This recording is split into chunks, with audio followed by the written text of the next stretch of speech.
This is the World Financial Report on Radio with Harold Siegel. My name is Randy Marshall. Joining us via the telephone, our financial expert, Harold Siegel. We're taping this show on August the 12th, 2011 at approximately 8:37 in the morning, Mountain, 10:37 Eastern. Our radio show runs on 6:30 CHED in Edmonton, 3 o'clock in the afternoon Sunday, AM 640 in Toronto, 8 o'clock in the morning on Saturday. If you ever miss a radio show, all the shows are archived on Harold's website, HESradio.com, HESradio.com. Since we've seen you last and spoken with you, social unrest in the UK. It started with someone being shot, and then it was an attack on the quote-unquote rich. We had plunging stock markets, a U.S. downgrade, sovereign debt concerns, global recession concerns, the Fed saying that they're going to be on hold with rates until the middle of 2013 at least. Unemployment is not good in the United States. The housing market is double-dipping. And we had record gold prices, gold over $1,800. Harold, I have to give you credit. At the beginning of the year, you said we would probably hit around $1850, and we have done that. I think once we get into the fall and the traders come back, it would not surprise me if we take a run at $2,000 before the end of the year. I agree with you 100%, Randy. This was an unbelievable week, and again, is a good indication as to what's coming and how the markets are going to react to these type of situations. First of all, you had a stock market that dropped 2,000 points within a period of 30 days. That petrified everybody. On top of that, you had a raging gold market up $150 in 3 days. Again, you've got a market that's reacting to what it should be reacting to, financial uncertainty and unrest around the world. And this is, again, these are frightening times, confusing for most people. And again, for those that are sitting in paper assets like stocks, you had a very good indication this week as to how these markets are going to continue to respond to these type of negative situations. Again, the last place in the world that I would put my money at this point is in paper assets like stocks, because you're dealing with the United States that is bankrupt. In every sense of the word, the U.S. is bankrupt. They have no money. They owe $15 trillion to China, mostly, and the fact is that they can't pay back their debt. This week, you had Greenspan on saying, the U.S. won't default on their debt as long as they can print money. One of the most foolish statements you could ever possibly make, because the ramifications of printing that type of money would reduce the value of the dollar so substantially that the inflation levels will be absolutely ridiculous. They'll be off the charts. It'll be similar to going to a grocery store and paying $100 for a quart of milk. So if that's what they want to do, then they're going in the right direction. But that will absolutely put the country into almost a state of depression, because who in the world could afford those type of numbers? So all in all, I believe that the U.S. is going to have to default on this loan. Right now, 50 cents out of every dollar that the U.S. collects in tax revenue goes to paying the interest on those loans, and by 2020, it'll be 100 cents on the dollar. So it's literally impossible for the U.S. to pay this debt. One of the most frightening things is who you owe that money to. China's got a tremendous army. And the fact is that there's now rumblings when these type of situations happen, when the financial issues get so severe and so out of hand as they're getting to, it's not unusual for a country to go to war. And I do believe that the fact that the U.S. is not going to be able to pay back this debt over time, that we are going to have repercussions in that area. And I'm not the only person that thinks that way. Again, if you're concerned and you're nervous at this point, you should be. If you're sitting in stocks and paper assets, you should be extremely nervous. Again, you saw 2,000 points down within a very short period of time. If this market would have crashed like it did in 2008, it dropped 50% in just a short period of time. So again, this is giving you an indication as to where your money should be. The only reason that gold dropped off from 1,800 to 1,750 that it's at right now is primarily because, like they did with silver back at the end of April, beginning of May, is they raise the margin requirements.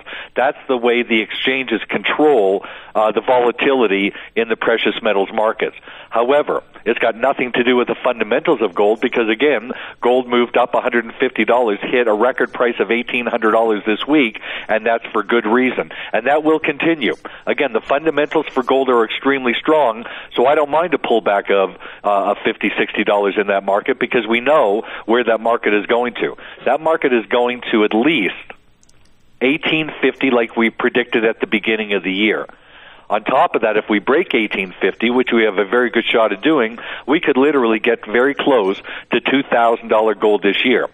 Now, over the long term, because of the inflation implications of what's happening, and again, what the Fed is going to do to the U.S. dollar, and we know that that's going to happen, by the way, because they came out this week and said that they're not going to raise interest rates in the United States for at least 2 years.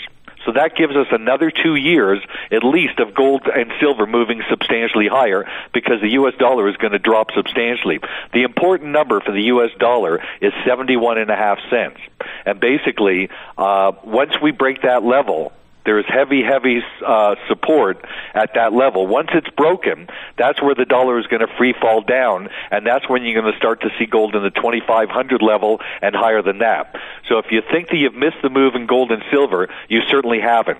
In actual fact, the best play is still silver. Gold's telling us the route to go. In actual fact, something else amazing happened this week, is that for the first time, I believe in history, that gold surpassed platinum in price, and it did it briefly this week. So it just gave you a strong indication as to how strong the gold market is. And again, when you start seeing $50, $60, $70 moves in a day in the gold market, it's only around the corner till we start seeing $100 moves. So again, to see $2,500 in gold is real, and it's going to happen. And ultimately, $4,000 to $5,000 gold is going to happen because, again, of the inflationary markets that are not only here but going to come like a freight train coming at you. So if you've been listening to the show for a long time, if you have not taken any of our advice and bought hard assets, you better get into them right now while you still can, because the next 5 years are going to be the most extreme years that you have ever seen. And if you're sitting in stocks and paper assets, you're going to be very stressed because the moves that we saw this week and last week in the Dow Jones and in the TSX is going to continue. And again, this will be the third time in a decade that we've seen this type of action in the stock market, and it's basically taken away everybody's money. This will be 3 times within 10 years.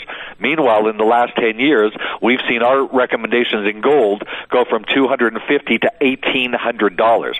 We've seen our recommendation in silver go from $4 to $50.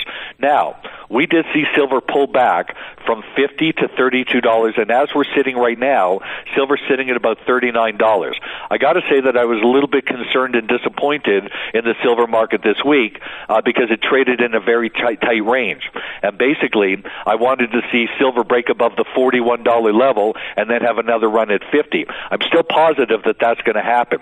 What we really have this week is we had a silver market that really didn't do much. And I was concerned because the stock market was falling, but basically the stock market seems to be somewhat stabilizing at this point. I know that the powers that be do not want to see the stock market fall out of bed, and they're going to do everything that they can to support the markets at these levels. Basically, I would not be investing in stocks because how do you invest in a U.S. stock market when the country is bankrupt? That is just pure speculation and risk-taking, and that's not what we're into. We're into buying and holding hard assets for the long term, and just look what the results were and are. $40,000 back in 10 years ago in silver is now worth $400,000. So again, I think that silver did underperform this week, but it didn't get into any trouble. And basically, to be able to buy silver under $40 when we believe it's going to be $150 to $200 metal before this whole thing is over, I still think is an extraordinary buy. The other thing that happened this week is that the U.S. dollar strengthened somewhat, but it's sitting at 74.52. Again, still a very, very weak price for the U.S. dollar. I believe by the end of the year, we'll see a retest of the 71.50 level in the U.S. dollar, which could push gold right up to $2,000. The most important thing is when the U.S. dollar breaks that 71.50 level, that's when you see the dollar free fall, and that's when you'll see the price of gold and silver take off on its next level. So again, even though it's the summertime, we're getting to the point where these markets are going to start to rally heavy, and getting into September, October, you could see some mammoth moves coming in this market. There's also talk like we saw last year when there was short covering in the silver market. There's a very good indication that that's going to happen again this year. So again, silver is definitely the place to put your money at this point, and it's still tremendously undervalued. The buying in silver at $50 was astronomical, and then it backed off when it fell to $32. We're now back up to $38, $39, and I still think that silver is going to be the number one metal as far as return on investment. The other thing that happened this week was crude oil. When the markets fall in the stock market, they're heavily leveraged. This isn't, these hedge funds don't buy $1 worth of stock for $1 worth of money. They buy $40 worth of stock for $1 worth of money. That's why when the stock market falls and they have margin calls, that's why they liquidate anything that has any value, because they have to raise this money immediately. Oil got all the way down to $80 this week. It's now back up to $86.50. Again, I'm very bullish on oil. I think that oil over the next 2 years, we're going to hit $150 to $200 oil. So I would definitely take advantage of the pullback in oil, because I do believe that oil is a very, very bullish market. And again, higher prices in oil are extremely inflationary. So here's what the picture is. You know, the U.S. consumer, they bought their homes many years ago. And when you buy a home for $200,000 and then 10 or 15 years later that home is worth $600,000 or $800,000, you feel rich. You've got equity in your home, and that's when they were going out. The consumer was going out and buying TVs and stereos and cars and second homes and things like that because they had equity in their home. Well, those days are totally gone now.